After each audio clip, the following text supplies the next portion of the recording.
दोस्तों, रिलायंस पावर की बात करें तो देख सकते हो कि स्टॉक के अंदर आज गिरावट हुई। रिजल्ट तो बहुत ही बेहतरीन था, उसके बावजूद भी हल्की सी गिरावट देखने को मिली। प्रॉफिट बुकिंग हावी हुई है क्योंकि पिछले दिनों स्टॉक ने काफ़ी बेहतर किया।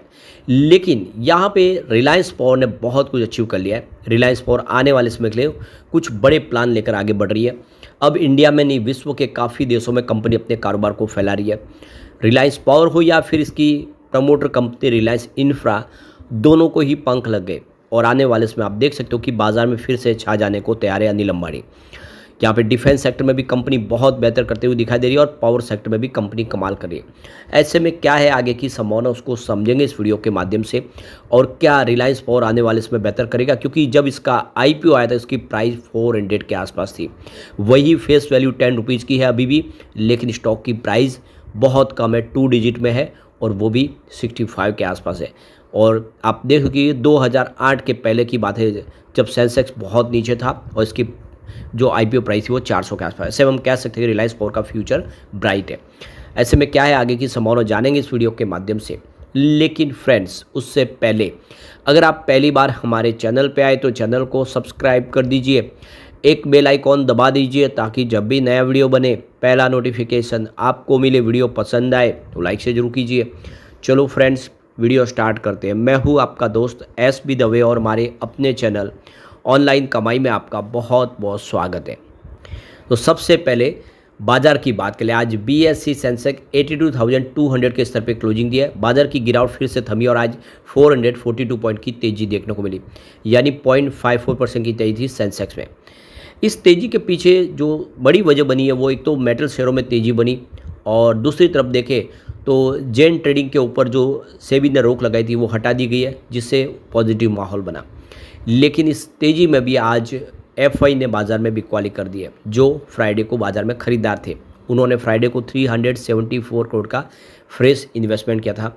उससे पहले लगातार 2 दिन 16 और 17 जुलाई को उन्होंने बिकवाली की थी 1858 करोड़ की और 3694 करोड़ की। आज देखें तो उन्होंने 10,823 करोड़ का फ्रेश इन्वेस्टमेंट किया, लेकिन सामने 12,504 करोड़ की उन्होंने बिकवाली कर दी। तो आज जो बिकवाली निकल कर आई है वो देख सकते हो कि 1,681 करोड़ की है, यानी 1681 करोड़ का उन्होंने आज माल बेच दिया है। और इस महीने में अब तक 18,636 करोड़ की बिकवाली हुई है FI की तरफ से, यानी फिलहाल FI बाजार में बिकवाल है। अभी वो अपने इस समय निवेश के मोड में नहीं है, लेकिन बाजार में खरीदारी हो रही है वो है DI की तरफ से, जम के खरीदारी हो रही है। डेली बहुत शानदार खरीदारी करें। तो आज आप देखें उन्होंने 13,793 करोड़ का फ्रेश इन्वेस्टमेंट किया, सामने उन्होंने 10,215 करोड़ की बिकवाली की। तो उनकी जो खरीदारी निकल कर आई है वो 3,578 करोड़ की है, और इसी खरीदारी के दम पे आज बाजार में तेजी बनी है। इस महीने में अब तक उन्होंने 25,471 करोड़ का फ्रेश इन्वेस्टमेंट कर दिया है, यानी FI की बिकवाली के मुकाबले DI की खरीदारी भारी पड़ रही है। अब रिलायंस पावर की बात करें तो आज 63.50 पर क्लोजिंग थी, जहाँ पे 0.81% की गिरावट देखने को मिली। वैसे स्टॉक की शुरुआत बिल्कुल फ्लैट हुई थी, इंट्राडे में हल्की सी तेजी भी बनी, लेकिन किसी बड़े फंड हाउस ने बिकवाली की। अब यहाँ पे जो बड़ी अपडेट निकल के आ रही है, रिलायंस पावर ने अपने Q1 के रिजल्ट को डिक्लेयर कर दिया, और उसके बाद में अगर आप देखें तो उनकी जो मॉनिटरिंग एजेंसी है, जो फंड रेज किया जाता है कंपनी की तरफ से, उसके ऊपर मॉनिटरिंग एजेंसी ध्यान रखती है कि उस फंड का सही से यूटिलाइज हो रहा है कि नहीं। QIP के माध्यम से हो या IPO के माध्यम से, जो भी बाजार से फंड उठाया जा रहा है उसके ऊपर मॉनिटरिंग एजेंसी ध्यान रखती है। तो यहाँ पे मॉनिटरिंग एजेंसी ने अपनी रिपोर्ट जारी की है। कंपनी की तरफ से जो भी फंड का इस्तेमाल हुआ है वो किस तरह से हुआ है, उसको सारी रिपोर्ट इन्होंने जारी कर दी है। तो यहाँ पे देख लो कि कंपनी की तरफ से कन्वर्टेबल वारंट्स जारी किए गए थे 1,524.60 करोड़ के। उसको लेकर आप देखें तो उन्होंने अपनी मॉनिटरिंग रिपोर्ट जारी की है।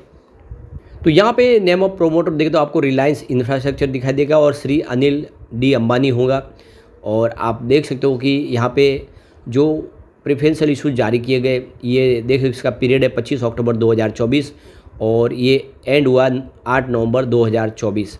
तो प्रेफरेंशियल इशूज जारी किए गए थे 1524 करोड़ के, और इसको यूटिलाइज़ कर दिया है कंपनी ने। आपको ये पता ही होगा कंपनी लगातार अपना बिजनेस तेज़ी से बढ़ा रही है। तो रिपोर्ट के माध्यम से मॉनिटरिंग एजेंसी ने इसको खुलासा कर दिया। अब आप देखो कि अनिल अंबानी की कंपनी ने आप देखो कि बहुत ही बेहतर प्रदर्शन किया, लेकिन इस रिजल्ट के बाद भी आप देखें तो आज मिला जुला ही ट्रेंड देखने को मिला। ट्रेडिंग के दौरान कंपनी ने काफ़ी कुछ अचीव किया है। अनिल अंबानी की कंपनी ने बताया कि जून 2025 में कंपनी को 44.68 करोड़ का कंसोलिडेटेड नेट प्रॉफिट प्राप्त हुआ है, जबकि पिछले एक साल पहले कंपनी को 97.85 करोड़ का लॉस था। तो लॉस से कंपनी प्रॉफिट में आई है। इसके अलावा कंपनी ने बताया कि ऑपरेशन से उनका जो रेवेन्यू सालाना पर 5.3% घटा है, जो 1885 करोड़ के आसपास है, जबकि पिछले साल सेम क्वार्टर में देखें तो 1992 करोड़ के आसपास था। मार्च की तुलना में अगर कंपनी का जो रेवेन्यू 2025 में ये देखो कि 1978.01 करोड़ के आसपास है, जिसमें 4.7% की गिरावट हुई है।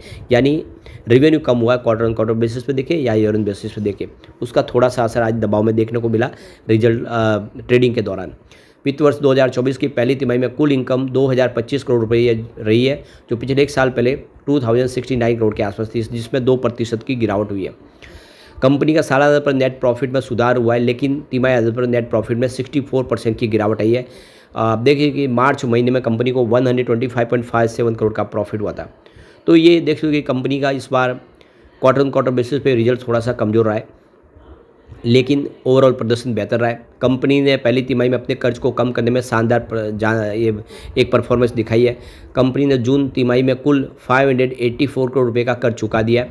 रिलायंस पावर ने बताया कि उसका debt to equity ratio industry से भी कम हो गया है। यानी जो इंडस्ट्रीज़ के दूसरे कंपनियां हैं उनका जो डेट टू इक्विटी रेशियो उससे काफ़ी कम हो गया, क्योंकि इन्होंने लगभग अपना कर्ज चुका दिया है।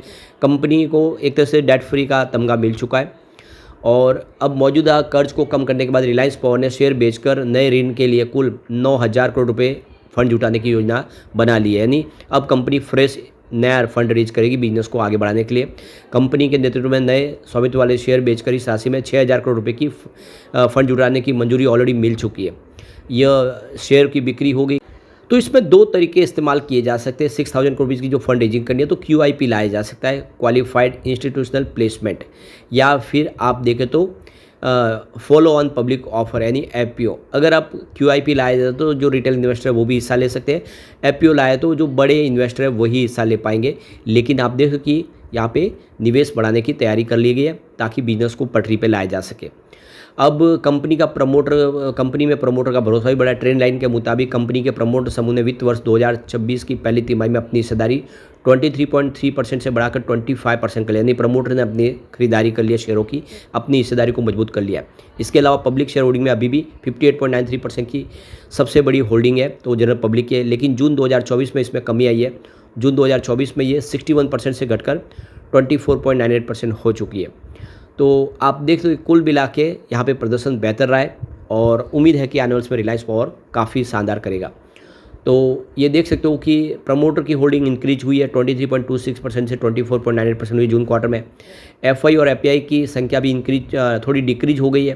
13.21% की होल्डिंग थी मार्च में, जो घट के जून में 12.93% हुई है। लेकिन FI की संख्या इंक्रीज हुई है। पहले 453 थे, जो बढ़ के अब 471 हो चुके, यानी नए FI ने यहाँ पे एंट्री कर लिया। म्यूचुअल फंड की होल्डिंग भी इंक्रीज हुई है, 0.38% थी जो बढ़ के अब 0.71% हो चुके हैं, या यूँ कह सकते हैं कि डबल हो चुकी है। म्यूचुअल फंड की संख्या में भी वृद्धि हुई है, पहले 49 थे जो बढ़ के अब 52 हो चुके हैं। इसके अलावा जो इंडिया के जो बड़े इन्वेस्टर हैं, और आप देखें जो DI उनकी होल्डिंग बढ़ी है, 16.50% होल्डिंग थी जो बढ़ के 16.54% हो चुके हैं। ओवरऑल देखें तो प्रदर्शन बेहतर है और इशारा कर रहा है कि आने वाले समय रिलायंस पावर अब कमाल कर सकता है। लेकिन फ्रेंड्स, कोई भी इन्वेस्टमेंट करने से पहले अपने फाइनेंशियल एडवाइजर से एडवाइस ले ले, या अपना खुद का रिसर्च करें, क्योंकि मैंने वीडियो आपके एजुकेशनल पर्पज़ के लिए ही बनाया। वीडियो पसंद आए तो लाइक से जरूर कीजिए और चैनल को सब्सक्राइब कर दीजिए। Thank you friends.